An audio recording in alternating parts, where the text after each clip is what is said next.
Hello.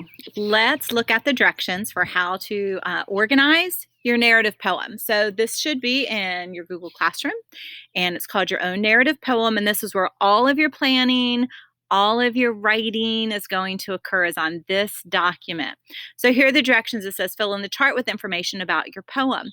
Click on the image, click on it twice, and it will take you to Google Drawing. You'll type in your answers there, save it when you're done, and then it will fill it back in here for you.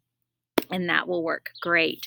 So you are filling in the information here to show me that you have thought through your poem before you just start going to town. So first, fiction or nonfiction. What type of poem are you doing? Like, remember on that slide, did you choose to do a historical or a children's story or rewrite a Disney book? So anything like that. What's the type you decided to do? What mood are you creating? Is it funny? Is it sad? Is it suspenseful?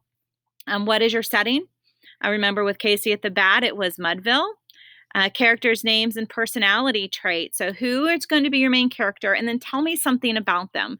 I remember Casey was very prideful, very arrogant. So that would be what I would write down.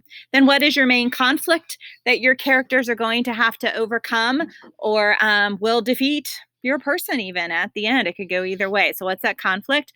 And then I want 3 different rising actions that you choose to write about, remembering that this is like the biggest part of your story. So I'm asking for 3. If you want to do more than 3, that's perfectly fine, but I'm asking for at least 3.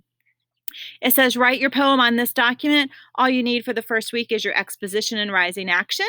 Setting can be in 1 stanza. Each of your rising action events should be its own stanza. This means you should have at least 4 stanzas when you're done with this portion of your poem. Use the checklist below to make sure you have everything. So here's your format. At least 4 stanzas. Each stanza is a quatrain, meaning 4 lines. Each stanza follows the same rhyme scheme that you choose. Are you going to do A A B B, A B A B, or A B C B? Whichever one you do, would you just go in here and highlight it for me so I know which one you chose? And then use at least 3 different figurative languages and label them. So if you forget what they are, I have a link here to the list of figurative language options to help. And here it is opened up. And I have just written down, we had 8 different ones that we've studied.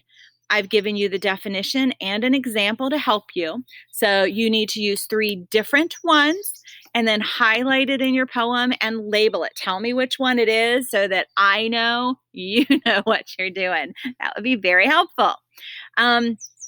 So then in specifically exposition, at least 1 stanza, you have the setting, you have characters' names, maybe a glimpse into their personalities, and a problem that needs to be solved. You've got that conflict. Rising action, at least 3 different rising action events, 1 stanza per event. Each stanza is a quatrain, 4 rhyming lines, and it builds suspense towards your climax. So I just kind of repeated things, make sure you know what you're doing here. So that's what you're going to do for this week. Go right here and put in the title of your poem. Get rid of that, put in your title, and then just start your poem. Remember to write in lines and that the last word of your line is what rhymes with the next last word of your line. And then you chunk them in stanzas. So 4 lines, space, 4 lines. So look, if you forget how to do a poem, look some up and look how they are formatted. Thank you guys. Have a great time writing your poems. I can't wait to read them.